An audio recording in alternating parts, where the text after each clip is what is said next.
Selamat pagi Nih Sofi dan teman-teman semua. Pada kesempatan ini kami dari kelompok 6 akan mempresentasikan satu topik tentang perencanaan aspek manajemen sumber daya manusia pada mata kuliah manajemen sumber daya manusia. Kami yang beranggotakan Bernadetta Abigail, Devina Yudita, Jennifer Siona, Cindy Caroline, dan saya sendiri Misteri Cerdia Soningsiwaru. Dan pada pembahasan ini kami akan membahas 5 poin besar dan langsung saja akan diteruskan oleh rekan saya. Terima kasih. Pada kesempatan kali ini saya akan membahas mengenai proyek perencanaan manajemen SDM dari visi, misi, tata nilai, hingga karakter staff seperti apa yang akan kami rekrut dalam restoran kami. Pertama-tama saya akan menjelaskan secara ringkas tentang restoran kami. Geronimo adalah sebuah restoran fine dining bintang 3 Michelin yang dimana para tamu dapat menyantap hidangan khas Spanyol yang lezat dan otentik. Geronimo sendiri secara resmi dibuka pada tanggal 26 April pada tahun 2021 di kota Surabaya, lebih tepatnya di Jalan Majen Sukono, Duku Pakis, Kecamatan Duku Pakis, Jawa Timur, dekat dengan Hotel Java Paragon. Restoran ini berfokus pada kualitas, keautentikan, dan tradisi. Melalui kerja keras dan dedikasi, Geronimo mulai membangun mereknya berdasarkan ide makanan khas Spanyol yang berkualitas. Hal ini ada pula misi, visi, beserta nilai yang menggambarkan apa yang diwakili oleh restoran Geronimo sendiri. Untuk misi, restoran Geronimo memiliki misi memberikan pengalaman hidangan serta pelayanan tamu terbaik dengan kehangatan dan keramahan sehingga setiap tamu akan puas dan terkesan dengan restoran Geronimo. Untuk visi, melalui komitmen bersama untuk keunggulan, kami berdedikasi pada kualitas makanan dan pelayanan bagi pelanggan kami melalui makanan yang lezat, berkualitas sehingga Geronimo dapat dikenal sebagai salah satu restoran fine dining terbaik di dunia. Kemudian ada pula 3 value yang menjadi main fokus dan ingin kami tekankan dalam restoran yang kami yakini dan apa yang ingin diperjuangkan dalam bisnis. Nilai-nilai kami termasuk memberikan upaya adil bagi seluruh pekerja, memberikan layanan berkualitas kepada tamu-tamu restoran, dan menyajikan hidangan otentik Spanyol yang lezat. Dari visi, misi, beserta value yang telah disebutkan di atas, ada pula karakteristik staff yang kami incar untuk restoran ini, seperti pola pikir atau pendekatan tertentu yang penting untuk menyesuaikan diri dan menyelesaikan pekerjaan. Antara lain adalah profesional, di mana menjadi profesional dapat memastikan kesan pertama yang positif, hubungan interpersonal yang sukses, dan reputasi yang langgeng dalam organisasi dan industri. Yang kedua, excellent guest engagement. Keterlibatan pelanggan adalah pengembangan berkelanjutan dari hubungan antara perusahaan dan konsumen yang jauh melampaui transaksi. Kemudian peduli, di mana para pekerja dapat mengembangkan hubungan emosional yang bermakna dengan orang lain. Memiliki personalitas. Menurut kami, personalitas ini membantu staf untuk mengembangkan sikap positif dan melihat sisi kehidupan yang lebih cerah. Kemudian punctual, di mana ketepatan waktu adalah tanda profesionalisme dan membantu individu menonjol sebagai karyawan yang andal dan dapat dipercaya. Kemudian rendah hati. Staf yang rendah hati bersedia melihat diri mereka sendiri secara akurat dan menghargai umpan balik. Kemudian multitasker, di mana menjadi lebih cepat dan lebih efisien sepanjang hari ketika bekerja, meningkatkan kinerja dan jumlah tugas yang diselesaikan. Kemudian pekerja keras. Karyawan pekerja keras adalah seorang yang mau belajar dari dan selalu mencari cara baru untuk berkembang dalam perusahaan. Yang terakhir adalah berintegritas, di mana integritas mengarah pada kepuasan untuk melakukan hal yang benar oleh rekan kerja, pelanggan, dan pemangku kepentingan. Poin berikutnya adalah struktur organisasi yang dilengkapi dengan perencanaan kebutuhan personal dan job analysis. Struktur organisasi adalah serangkaian hubungan antara individu-individu di dalam kelompok yang kemudian struktur tersebut dilukis dalam bagan organisasi atau diagram yang memperlihatkan garis besar hubungan tersebut menurut misi di dalam usaha, tanggung jawab, dan wewenang. Adapun manfaat dari struktur organisasi tersebut yaitu yang pertama, karyawan dapat melihat secara jelas kedudukan dirinya dalam organisasi. Kedua, memberikan informasi mengenai siapa yang bertanggung jawab dan kepada siapa bertanggung jawab. Ketiga, memperlihatkan jalur koordinasi kerjasama antar bagian. Dan terakhir, memperlihatkan fungsi yang ada. Nah, pada slide ini seperti yang kita lihat, ini adalah bagan atau struktur organisasi restoran Geronimo. Susunan ini telah disusun dari beberapa pegawai dan terdiri dari beberapa jabatan. Selanjutnya, kebutuhan personal.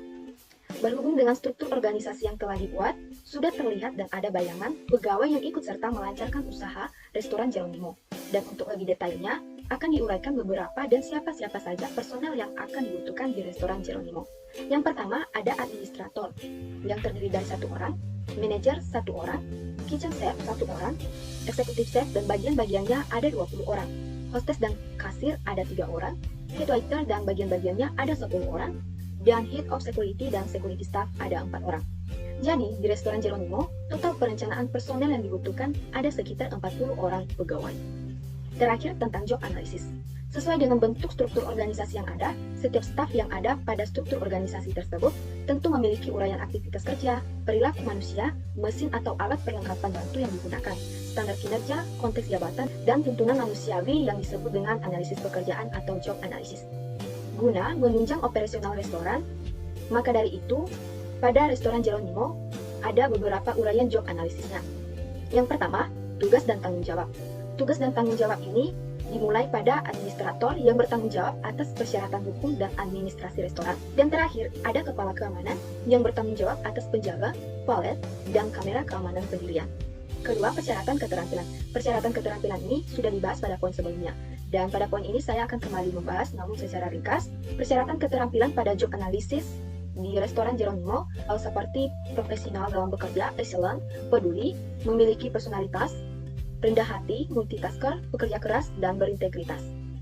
Berikutnya, ketiga, kriteria sumber daya manusia. Pada job analysis ini juga ada yang namanya kriteria sumber daya manusia yang telah ditentukan mulai dari minimal dan maksimal usia, baik pria maupun wanita, memiliki bukti kesehatan fisik, memiliki pengalaman kerja, berpenampilan yang menarik, pendidikan minimal SMA sederajat, ketahanan untuk berjalan dan berdiri selama berjam-jam, jam kerja yang fleksibel, dan terakhir, jujur, bertanggung jawab, dan memiliki sikap profesional dalam bekerja. Yang keempat, atau yang terakhir, yaitu perlengkapan. Ini dikhususkan pada standar grooming saat bekerja. Dan ada dua standar grooming untuk pegawai yang kami tekankan pada perlengkapan ini, yaitu standar grooming untuk waitress dan kasir, dan standar grooming untuk chef atau bagian kitchen. Selanjutnya, program pengembangan staf baik untuk pegawai lama maupun pegawai baru agar semua staf mempunyai kompetensi sesuai yang diharapkan untuk mencapai sasaran perusahaan. Pengembangan untuk karyawan atau staf baru maupun lama itu sangat penting dan juga diperlukan untuk bisa meningkatkan teknis, teoritis, konseptual, dan juga moral dari karyawan supaya prestasi kerjanya menjadi lebih baik, kemudian bisa meningkatkan kualitas kehidupan kerja karyawan, menghasilkan produk dan layanan dengan kualitas tinggi mungkin, serta mencapai hasil yang optimis dengan target yang telah direncanakan. Program yang kami berikan tersebut ada dua metode, yaitu on the job training dan juga program classroom. Selanjutnya, implementasi program pengembangan staf. Metode yang digunakan dalam pelatihan pengembangan ini awalnya dengan menggunakan metode classroom, jadi hanya untuk memaparkan teori yang ada. Setelah itu, pemaparan teori, peserta melakukan pelatihan dengan praktek secara langsung atau on the job training. On the job training itu pelatihan untuk mengembangkan karyawan dengan diberikan praktek pelajaran pekerjaan secara langsung. Metode ini contohnya akan membahas mengenai tata cara pemberian pelayanan dan menyediakan makanan dan minuman sesuai dengan standar yang restoran kami kepada tamu yang datang. Program ini memiliki keunggulan, yaitu kita menyediakan pengalaman secara langsung dalam keadaan bekerja normal, dan juga menyediakan kesempatan bagi pelatih dan juga karyawan senior untuk membangun hubungan baik dan dengan karyawan baru. Selanjutnya, classroom itu pelatihan yang dimana instruktur memberikan pelatihan dalam ruangan serta berhadapan langsung dengan peserta training. Contohnya dengan memberikan pelatihan mengenai service excellence, metode yang digunakan dalam penyampaian materi. Jadi metode yang kita berikan dalam penyampaian materi ini tidak hanya menggunakan metode classroom aja yang hanya memberikan pemaparan teori, melainkan dengan menggunakan metode roleplay yang dimana karyawan diminta untuk bisa menyelesaikan dan menangani masalah dari tamu dengan cara memerankan di situasi nyata. Dengan ini karyawan lama maupun baru bisa mengikuti dengan baik tanpa ada rasa jenuh, hanya mendengarkan teori. Ada 3 materi untuk on the job training dan juga classroom, yaitu pertama service excellence, di mana hotel ingin karyawan bisa meningkatkan kualitas kepada pelanggan. Jadi tujuan dari training ini agar karyawan memiliki visi yang kuat dan semangat dalam dirinya untuk bisa terlihat serta demi kesuksesan di tempat kerja dengan memberikan pelayanan prima kepada pelanggan. Dan yang kedua ada how to handle difficult people. Itu training yang merupakan bagaimana cara karyawan bisa menghandle tamu yang sulit atau sedang marah. Jadi dalam materi ini akan membahas cara membina hubungan dengan pelanggan, kemudian rahasia untuk bisa mengajak kerjasama menghadapi orang atau tamu yang sulit, serta ancaman untuk kepuasan pelanggan. Ketiga, team building, yaitu pelatihan yang penting karena dapat meningkatkan kohesivitas tim kerja.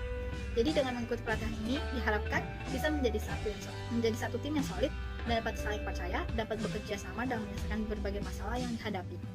Selanjutnya yaitu penentuan standar kinerja dan program penilaian kinerja. Untuk menetapkan tingkat kinerja karyawan, dibutuhkan penilaian kinerja. Penilaian kinerja yang adil membutuhkan standar kinerja.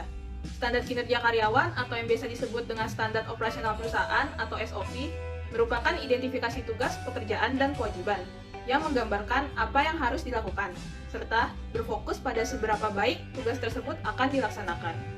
Selanjutnya yaitu standar kinerja di restoran Jeronimo.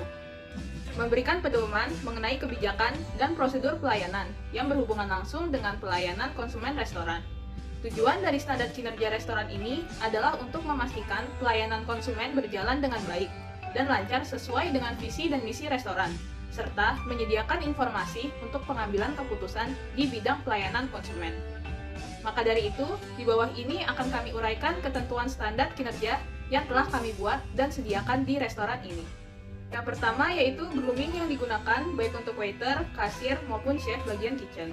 Yang kedua, pelayanan kepada tamu mulai dari penyambutan konsumen, penerimaan pesan, penyampaian pesan kepada bagian kitchen, penyajian makanan oleh tamu, dan pelayanan pembayaran bil oleh tamu.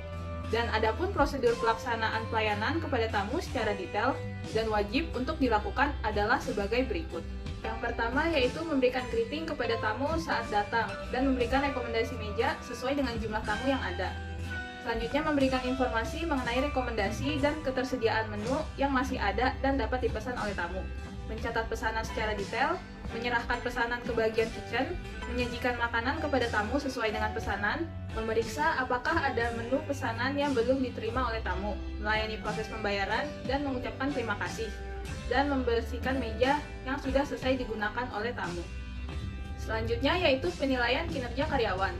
KPI atau Key Performance Indicator dalam bidang ilmu manajemen adalah suatu alat indikator yang berperan penting dalam suatu perusahaan untuk meningkatkan tingkat efektivitas performa perusahaan dalam mencapai tujuannya. Berikut ini adalah Key Performance Indicator yang telah kami buat pada usaha restoran Geronimo. Untuk itu, kami akan menjelaskan sekilas dari KPI yang kami buat, terutama pada bagian service, yaitu restoran manager, asisten FB manager, head waiter, dan waiters. Untuk penilaian kinerja karyawan kami menggunakan 4 perspektif, yaitu dari pihak internal dan eksternal restoran. Pihak internal perusahaan yaitu finansial, internal proses, dan learning and growth. Sedangkan untuk pihak eksternal yaitu customer.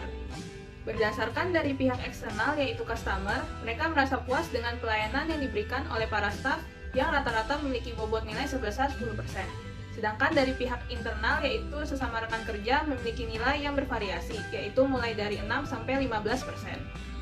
Hal ini menunjukkan ada beberapa staf yang mungkin tidak dapat bekerja sama dengan baik dalam tim, sehingga dibutuhkan beberapa evaluasi untuk hal ini.